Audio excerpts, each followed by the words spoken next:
चलिए मैं आपको दिखाता हूँ एक ऐसे भारत की तस्वीर जिसे ना तो मीडिया अपने चैनलों पर और ना ही वो नेता जिसे देश को सिर्फ बांटना है वो कभी इसे अपने भाषणों पर प्रदर्शित करेगा। ये कहानी है उस भारत की जहाँ हिंदू और मुस्लिम मिलकर एक त्योहार एक साथ मनाते हैं। कहते हैं जिसको कृष्ण वो आनंद कंद है, लीला रचाने वाला वही कृष्ण चंद है। 36 राग रागनी मुरली में बंद है, हमको तो मुरली वाले की मुरली पसंद है। आपने दिल्ली की हजरत निजामुद्दीन औलिया दरगाह तो देखी होगी, अगर नहीं देखी तो आप उसके बारे में जानते तो होंगे। यहाँ 700 से 800 साल पुरानी एक रिवायत चलती आ रही है, वो है बसंत पंचमी की।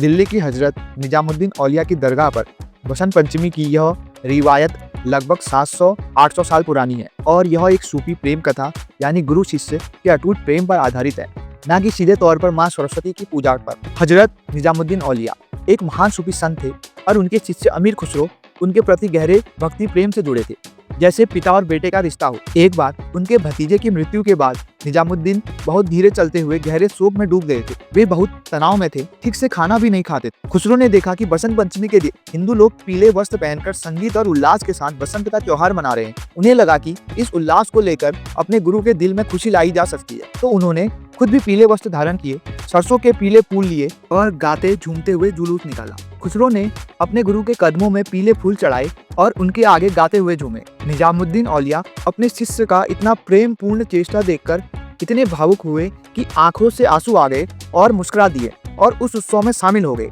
तब से ही इसी दिन को यादगार बनाकर दरगाह में बसंत पंचमी मनाई जाने की परंपरा शुरू हुई।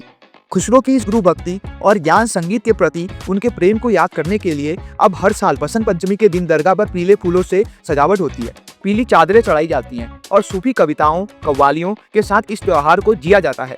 आज बसंत पंचमी पर दिल्ली की हजरत निजामुद्दीन औलिया की दरगाह एक खास तरह का उत्सव बन जाती है, जहाँ हिंदू, मुस्लिम, सिख और ईसाई सभी पीले रंग में एकजुट होकर आते हैं। लोग बसंत पंचमी के रूप में ज्ञान और संगीत की देवी सरस्वती की भावना को याद करते हैं और खुसरो के गुरु प्रेम वाली घटना के रूप में इस दरगाह परंपरा को भी मनाते हैं। इस तरह यह त्योहार भारत की गंगा जमुनी तहजीब, ज्ञान की भक्ति और इंसानी प्रेम का जीता जागता उदाहरण बन गया है। हमें स्वतंत्रता दिलाने वाले वो सभी आदर्शवादी नेता इसी भारत की कल्पना करते थे कि यहाँ हिंदू मुस्लिम सभी एकता से रहें और प्रेम और भाईचारे से रहें। धन्यवाद। जय हिंद, जय Bharat. Thanks for watching. Like, comment and subscribe World Lens.